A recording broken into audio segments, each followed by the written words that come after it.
Halo co-friend, pada soal ini ada cermin cekung dan kita akan mencari jarak benda atau jarak benda ke cermin cekungnya. Di soal diketahui bahwa jarak fokus dari cerminnya itu adalah F, yaitu sama dengan 10 cm. Di sini kita memberikan tanda positif karena ini merupakan cermin cekung. Kemudian ternyata dihasilkan perbesaran 5 kali, tetapi sayangnya kita tidak diberikan informasi mengenai bayangannya itu apakah bersifat tegak atau terbalik. Karena itu kita akan mengerjakannya dengan dua kemungkinan. Kemungkinan yang pertama, bagaimana jika kita menganggap bahwa bayangannya itu bersifat tegak. Kalau tegak, maka nanti perbesarannya itu bernilai positif. Jadi perbesarannya di kondisi yang pertama atau di kemungkinan yang pertama akan kita namakan M1, yaitu sama dengan positif 5 kali. Ya, sekali lagi di sini positif karena tadi kita menganggap bahwa bayangannya itu bersifat tegak. Kemudian di sini kita akan menggunakan rumus yang berlaku pada cermin, yaitu 1/F sama dengan 1/S1 ditambah 1/S1 aksen. Dengan S1 di sini adalah jarak benda atau jarak benda ke cermin cekungnya di kemungkinan yang pertama, kemudian S1 aksen di sini adalah jarak bayangan atau jarak bayangan ke cermin cekungnya itu ya di kemungkinan yang pertama. Maka nanti S1 aksen sama dengan S1 dikali F dibagi dengan S1 min F. Kemudian di sini kita juga akan menggunakan rumus perbesarannya atau perbesarannya di kemungkinan yang pertama itu dirumuskan dengan M1 sama dengan min S1 aksen dibagi dengan S1.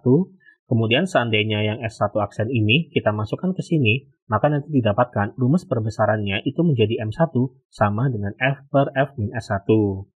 Lalu kita masukkan bahwa M1-nya itu positif 5, kemudian F-nya 10. Ya, kemudian di sini bisa kita kali, kemudian di sini bisa tinggal kita jabarkan saja ya. Jadi kan ini 10 min S1 sama dengan 10 dibagi dengan yang ini ya, 10 dibagi dengan 5 ya, seperti itu.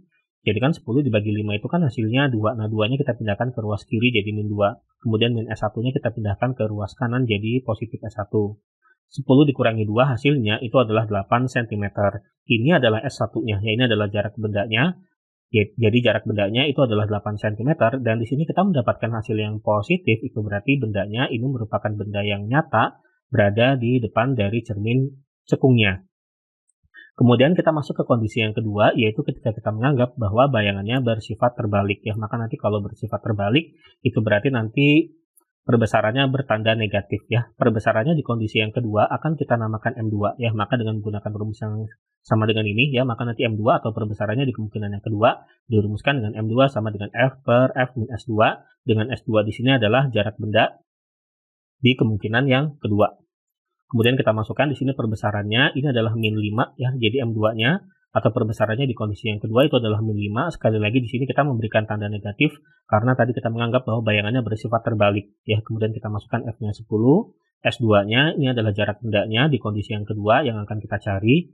Kemudian di sini bisa kita jabarkan, jadi kan ini 10 min S2 sama dengan 10 dibagi min 5 ya. Kemudian di sini kita lanjutkan, jadi kan ini 10 dibagi min 5 kan hasilnya min 2. Kita pindahkan ke ruas kiri jadi plus 2. Jadi 10 ditambah 2, kemudian min S2-nya kita pindahkan ke ruas kanan ya, jadi S2.